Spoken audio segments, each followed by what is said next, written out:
Okay, it's day one of the Romford Film Festival. We have the screening of Murder Ballads, How to Make It in Rock and Roll.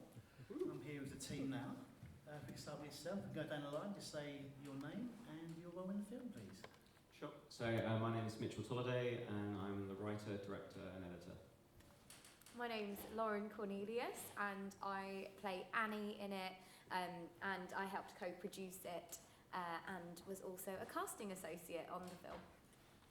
Hi, I'm Alyx, and I played Larry. Hi, I'm Imogen, and I play Keys.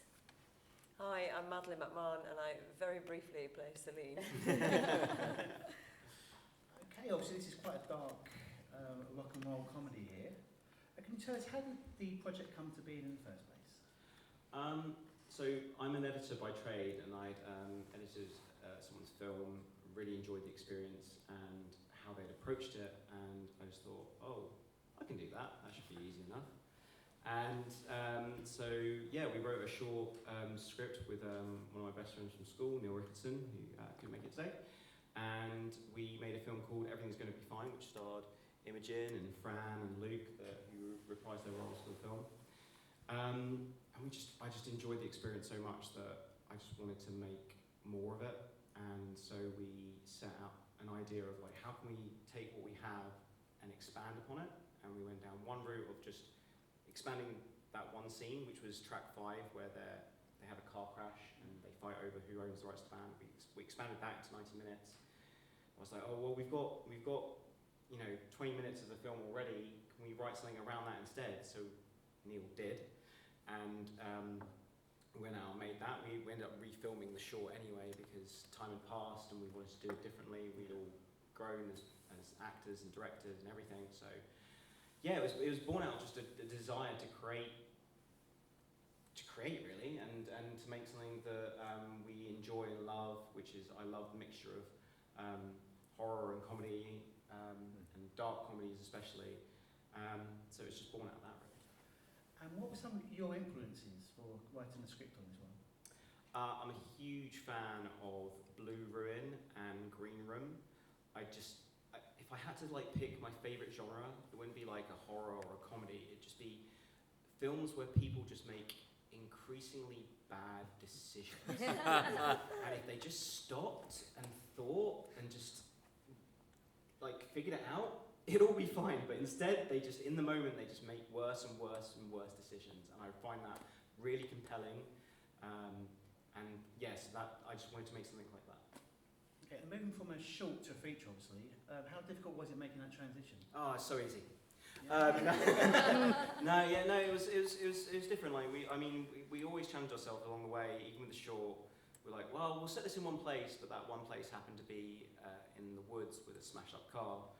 But no, it was tough. We went from 3 actors, 2 locations, to 24 actors, to several locations. So it was a lot to juggle, but it was fun. It was always engaging, and everyone who got involved was really involved and wanted to make the best film that we could. And that's what drove myself and Neil and everyone else forwards, because we were just all in it together. It was hard and learned a lot along the way, things that I wouldn't do again. But it was just such a great experience, and I think that's what you've got to take away from it, is the experience and the learning, and then take that into the next thing that you do. Does anyone have any band experience at all regarding rock and roll, or are we just actors? Not rock and roll, but I have like a pop space funk band we're called Alien Al and the Juberoids. Woo! Yes. So we're out there, but good fun. It was a very pandemic kind of thing, and I kind of forced my work friends to be a part of this band, and yeah, we did well. It's fun. It's good fun. Yeah. And I'm the lead singer, of course, and then the rest are just like the drummers and like the bass and the guitars. But yeah. Coming back to the actors, what sort of preparation did you do regarding the film to sort of prepare for this one? We'll just go down. I loved the premise of playing someone totally just not with it. So I actually watched a lot of Harley Quinn and watched a lot of kind of superhero characters that were like baddies, but really believed that they were doing good and really believed in the truth of what they were doing. So they would never once think that they were doing something that was in any way, shape or form kind of wrong. It was all for the greater good. Because she just, so I found that really interesting. I think honestly though, if like Annie just got the audition, like that would be movie over. The guys would have been happy. Exactly. For Larry, I feel like I kind of knew this person. I know this man. Gave me 70s vibes, really controlling. Reminiscent of like what my parents would watch in like Bollywood films, like 70s, like flashy like jackets and like shirts and whatnot and big sunglasses. Like that's that man. Well, Alyx really surprised us as well because the character of Larry was written as like a Camden 50-year-old guy, chain smoker, like, and it was meant to be like an old person. Not old person, sorry, that sounds bad because you know, 50's not old. I'm nearing a mature person. But like a guy, like an older person dealing with like a really young band and have all the like the pitfalls of that, and instead, you know, Alyx came along and it became like an American guy dealing with like a bunch of stupid British people, and it was a completely different dynamic, but just funnier. Yeah, I was like trying to research some bands, but there's not many bands that have a girl in. Like, it's actually hard to find any. So I like found, you know, a couple. And then also this band is just so uncool. Like, so you can't really, like, they're really nothing like any of the bands that have made it because they are just one big fat failure. I remember I also found a real documentary that was about this poor child prodigy musician because, you know, that was like Keys' story. Like, you can really, I could see how she would have been driven to find something else terrible to do with her time. Because at least it was her own choosing. So. I mean, very briefly. I did, no preparation. Let someone else put loads and loads of makeup on me, and then just lived my best life. That was it. Great. Nailed it. Yeah. Did you experience any issues during filming at all? I mean, we shot during COVID or during the breaks of it, so there was always issues of whether we lost a location because the people who lived there got COVID and things like that. I mean, there was constant issues, but that's part of the fun. Like, it's constant problem solving. We had people cancel us like at 11 o'clock at night, but the day before we were filming. Everything's a challenge, but the thing is, like, it's who you're making the film with that makes it, like, it's just part of the experience. Like, so it'd be amazing if it all ran smoothly, but like, wherein lies the challenge if that's the case. It was just like we were all in there, we all wanted to make it the best possible thing we could. So there was constant challenges, but it's overcoming those challenges that's the rewarding part. Awesome. And a more positive note, what's some of your favourite moments during filming? So my favourite moment, there's a few, but I think the standout for me was there's a 360 shot in the third track when they're having the photo shoot. When Keys has just punched the photographer and it spins around, and it was the most expensive location. We were behind, and I had this idea for that shot, but we were running out of time. So I was like, should we just block it out and just do, shot, reverse shot, done. And the DOP, Alyx, just was like, no, you pitched it this way. I'll set up my lights. We'll get it done. And we did 12 takes of it, and we just did it. And doing that saved us hours because you're not having to move the lights to set up another shot and stuff. And so like it's that those are the parts that I enjoyed the most, where like things changed or someone pushed myself to like stay true to what I'd already thought of, or something just different happened. Like that line by Fran when the dog dies and he's like, just sniffed me out in the lineup. That wasn't in the script, and it just like it slowly grew over like a few of the takes, and it's one of my favourite lines now. That's just didn't exist before, and it's stuff like that. I love the magic of like working with other creatives, and something you don't expect coming along. Cool.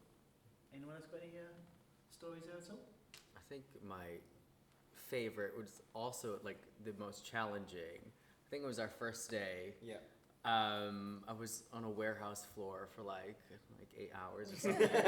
But like Mitch is like, you'll be fine. Here's the key, and like Mitch gave me the key, but it was in my pocket, but I was handcuffed. And I was like, how am I supposed to get this key to unhandcuff myself? I'm just like trying to get it, but yeah, challenging, but yet so fun. Such a good first day, and like everyone was so welcoming and warm, and yeah, such a good day. How about you? I mean, doing the fights is so fun, and like, yeah, such hard work. And then there's like the bit where when I kill drums, and then I just like remember just flopping on the floor. I had all this dirt in my eyes and stuff. So it's like, it's so fun doing the fighting, and such hard work, and you get disgusting, like covered in dirt, blood, and yeah, freezing cold some of the time. But yeah, that's really fun. And you've done that twice. Yeah, yeah. I've laid on that forest floor a lot, yeah. Any other questions from the audience here at all? You can see. Any hands coming up?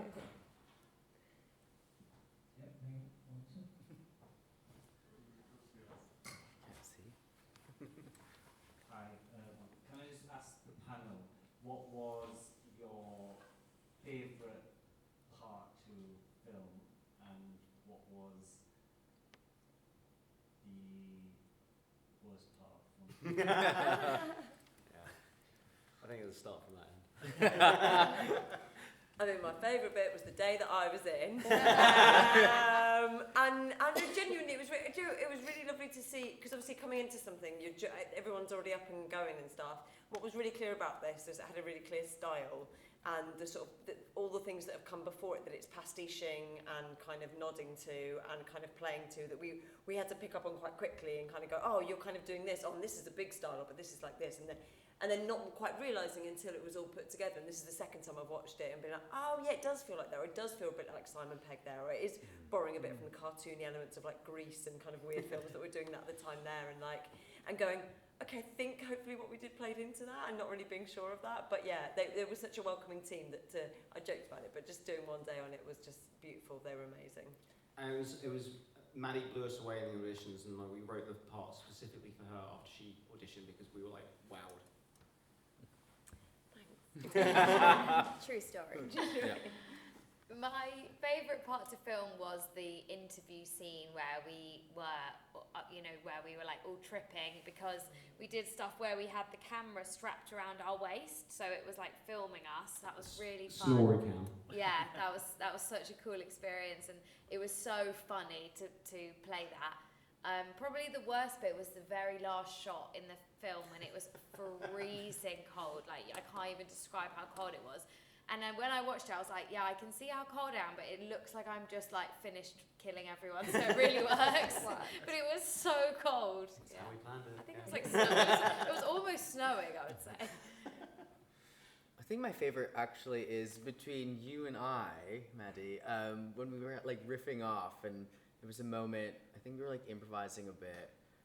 You did something and I did like a callback thing. I don't think it made the cut of the film, but it was so fun, and you called me out on it. You're like, but it was just fun to play with you, I guess. And then the worst, I don't really have a worst. I guess being on the warehouse floor for like a couple days, but I still loved it. It was a good time. It was so fun. And my favourite was Annie's return. I loved it. But that was also, yeah, there was no worse. But literally the only thing that was sad was we were pretty cold. But that's it. Just because it was, when did we shoot it? Was it like November, and it was really chilly. And we were, in the garage for a while. But other than, it was just really fun. I had the time of my life. I feel like, that was a real, just got to play around with it. We were talking about this like yesterday, weren't we? That actually we only did a couple of takes of it. No, so it was takes. just kind of like bam, straight in. But it was just really fun. I just felt like I really did, like Maddie said, I just lived my best life in that. I was like, woo, she's back and she's as crazy as ever. She's got balloons. Yeah. I mean, like, so the whole thing was amazing. It was tough, but it was like, it was so rewarding. It was, I I got to make a film with my best friend from school, and it was completely our humour, and it was just so amazing that every step of the way to like find people who seem to get it or want to be a part of it and join in, and so that the whole experience that as a whole is what is my favourite part, and I can't wait to do it again, stupidly. And I don't know, the worst part was just the logistics of just having to do a bit of everything, but it was, you know, it was worth it. It's a necessary evil, and I'd do it all again. I wish I had more time on it, but apart from that, I wouldn't really change any of it, other than that I know what I know now, and therefore to do it a bit quicker and faster. Cool. Any more questions out on the audience? One at the back. Yeah, got the back first. Can I just ask one, just while I'm getting back there? How did you get Simon Callow? How did you work with him? He was lovely to work with. So I actually emailed his literary agent, because that's all I could find. But thankfully they answered and they passed it on to his acting agent, and he came back that same day and said, yeah, he wanted to be a part of it. He was lovely. He just wanted to do something different, I think. He relished the opportunity, and my favourite thing was the night before, or maybe 2 nights before we started shooting, he messaged me and said, I want to do this in this accent. Okay, that's cool. You can do what you want. You're Simon Callow. And also, I want tattoos. I think this character should have tattoos. So I had to do a late night Amazon buy to get tattoos sent where we were filming. But he was so, yeah, I think he just really enjoyed doing something fun and different. But it was just reaching out to him, really. You know, I think everyone, if something speaks to someone, they'll give it their time. Yeah, that's correct. Sometimes I think people were reluctant to just ask, just go. There's no harm in asking. All you can get is a no. And we're used to that as actors, so yeah, do your worst. So my question is for, I think, Laura, Imogen, and Mitchell. It's about the fight in the toilet. The first fight. I found it very, well organized, synchronized, and I love how it looked like a dance between you during the fight. Have you practiced a lot for it? What was the process? We didn't practice a lot, did we? We just really split it up into like really small sections. So yeah, that's how we did it, isn't it? Yeah, so I mean, I didn't have the luxury of storyboarding this, but what I do is I do very thorough shot lists. Yeah. Being an editor really helps in that respect, in that I know what I need coverage-wise to put something together, and then get what I want, and then it can change up in the edit. But it was very much like, this is what's happening here, this is what's happening there, and it's trying to tell the story through the fight, and not that I feel that I've learnt the perfect way to do that yet, but you get lots of fights where you can kind of lose geography, and that really throws you out of what you're watching, because you don't understand what's going on.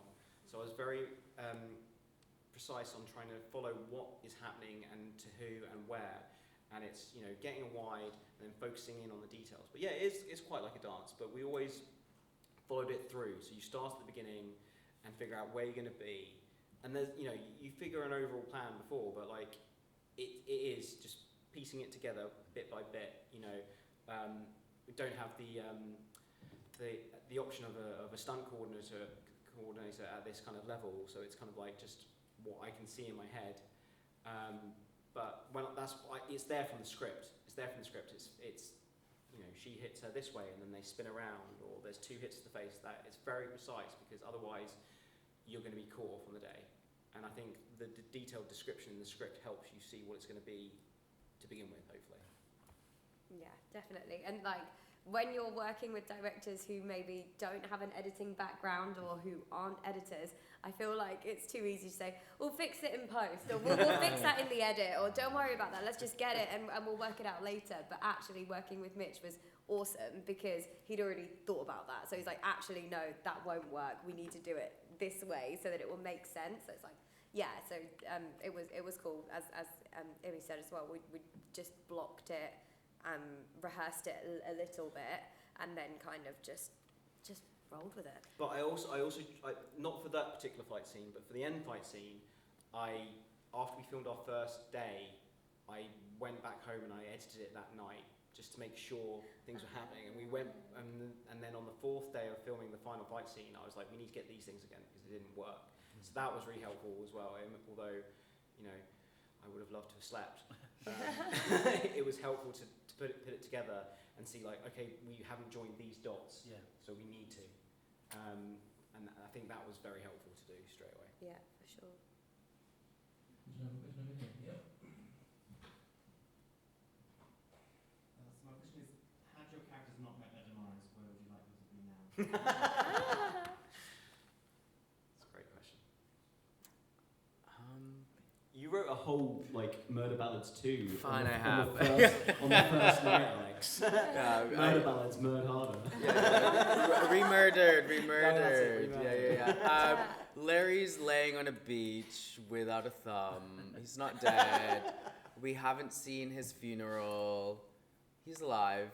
He's thriving. He's coming back for He just vengeance. can't pay for things. Yeah, he just can't do things with the thumb. He'll use his He can't nose, lock his other phone fingers. anymore. That's why he's Yeah.